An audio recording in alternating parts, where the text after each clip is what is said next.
Sean, noob of all trades from 2 generations ago. In this video, I am doing a Spawniverse appreciation post. The books that I'm going to cover might seem a little old to you, but that's because I mail order through DCBS and I'm always a couple of months behind on the books that I'm reading. However, these are the books that I'm going to cover. We got Spawn 371, King Spawn 51, Scorched 46 and 47, Gunslinger 49 and 50, and Rat City 21. Here's the honest truth, guys. Not all is swell in the Spawniverse. Not even close. The art, of course, consistently great. The storytelling, less so, we'll say.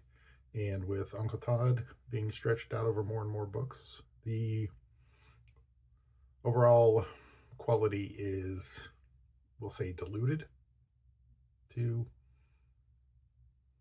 kind of be nice about it.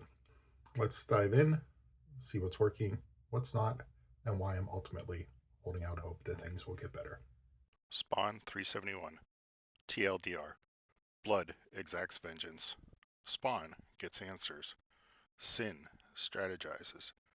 A new horror is born? This story deals with the overarching story of heaven versus hell, but with a twist. Infighting, in Cold War, jumble alliances, and proves the enemy of my enemy. Well, it's not quite a friend. Hal's taking a back seat. Wait and see approach to things. Very much giving let them fight. Did I use that right, kids? Brett Booth gives us some of the best art in the series, this side of Uncle Todd. Yes, there's the ultraviolence, that's part of it. I mean, aren't we past that by now? It's not too much to distract from the plot, and overall, the art gives us vibrant colors, good contrast, and beautiful visuals. Sometimes the heaven versus hell feels like too much for the book, but Uncle Todd figured out a way to make the conflict smaller and more personal. I appreciate the effort, and it makes for a stronger story. King Spawn 51. TLDR. A few small-time thugs have story time. Plants the quote-unquote seed, literally. One of them hatches. A demon? Spawn fulfills the tale's destiny. He also flips the script on the thugs. This one drops the supernatural of the Spawniverse into the natural world. This both expands the mythos and unsettles the normal world order. It's an odd place to be, if you think about it too much. Spawn both handles the massive scale of heaven versus hell and the small-time crooks who double-cross their fellow criminals. He really does it all. The art style follows the chaotic nature of the story. Instead of clean panels and huge splash pages, you get serrated borders, half splashes, and crooked panels that become more twisted as the normal order breaks down. Not a normal Spawn story for the modern era, but a fun throwback to the original run of the title. Before Spawn learned about the larger forces driving his narrative, he fought local toughs and terrorized them beyond belief. Scorched 46. TLDR. Jessica watches the news. It's a thinly veiled metaphor. A member of the team tries to talk sense into her. There's a giant blood meteor. Jessica beheads a vampire. WTF is going on here? This is a team book? The only character who gets played this time is Jessica. I mean, sure, there's a 2-page argument with another part of the team. Redeemer, maybe? I don't even know who this is. I think it's Redeemer. Really doing a lot for my cred here, huh? Anyway. But this issue features Jessica, and not necessarily in a good way. Threat question mark? Even so, this book still manages to be all over the place. Threats from the government, some aliens, vampires. Yikes. This one could have benefited from some editing. Even the art suffers for the first 18 pages. Since not much happens, while impressive, the art doesn't have much to do. Any emotion that it can convey, it misses. Wow. What was once my favorite Spawn book, then penned by one of my favorite writers, suffers again from too much and too little simultaneously. Too much Jessica, too little action, too much of one voice, too little outside voices and editing. I really hope it comes back.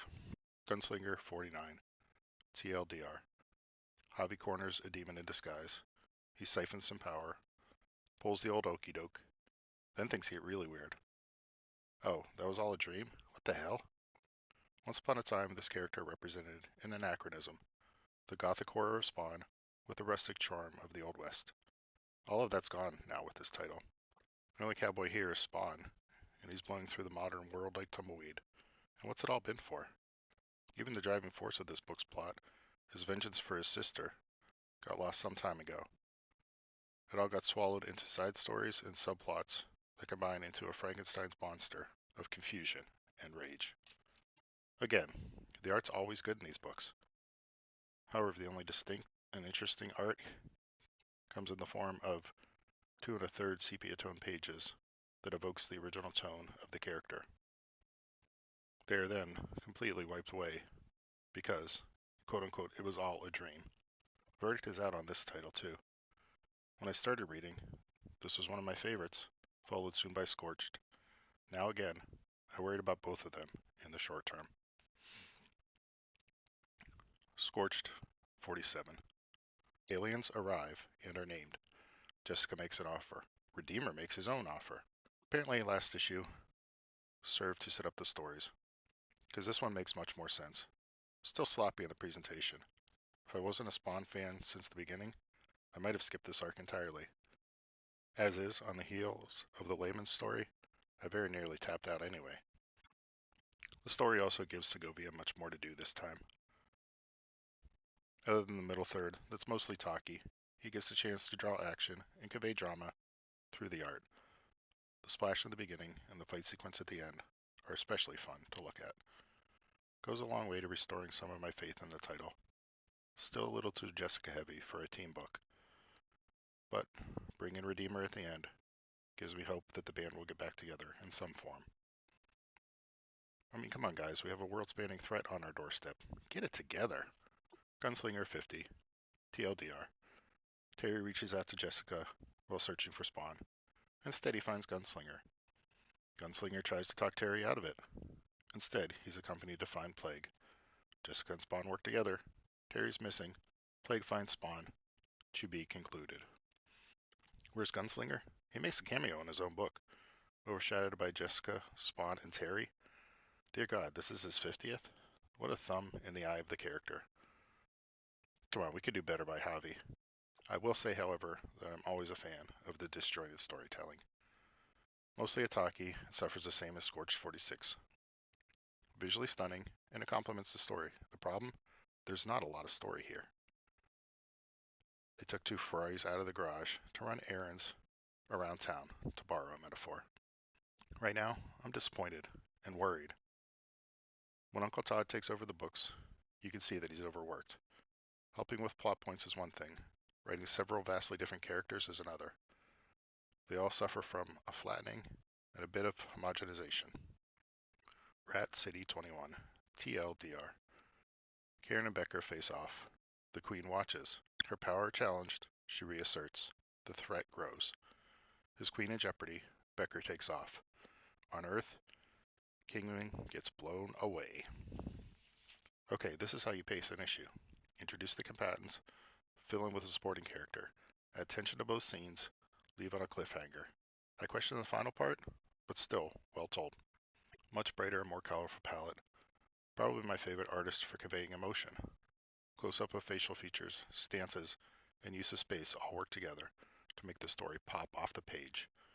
Action shots are given proper depth and tension to follow what's being read. I came into this one late, and it lost me quickly. Filling in the missing issues and reading some wiki articles brought me up to speed, and ever since, this has been the most consistently good title in the Spawniverse. Look, I criticize because I care. I've been reading Spawn since issue number 1. Twice I've had to replace my collection. Once because I threw it in the dumpster thinking that I was grown up. The second time I don't remember what happened the second time. I think I sold it. Chris and I have a habit of selling our comics, although I stopped selling mine sooner than he did. Anyway, you know me. I'm not a critic. I usually try to look for the good in things, but I wanted to come at this honestly, because if we don't talk about the lows of the series, then the highs just simply won't mean as much, right? Here's what gets me going through these lulls. They're always temporary, and it seems like every time they come back stronger, tighter, better. I hold out hope that happens again. Thanks for watching. Let me know in the comments, am I being too harsh, too easy on the books? I want to hear your take. Thanks for watching, and I will catch you in the next video. Bye, guys. We are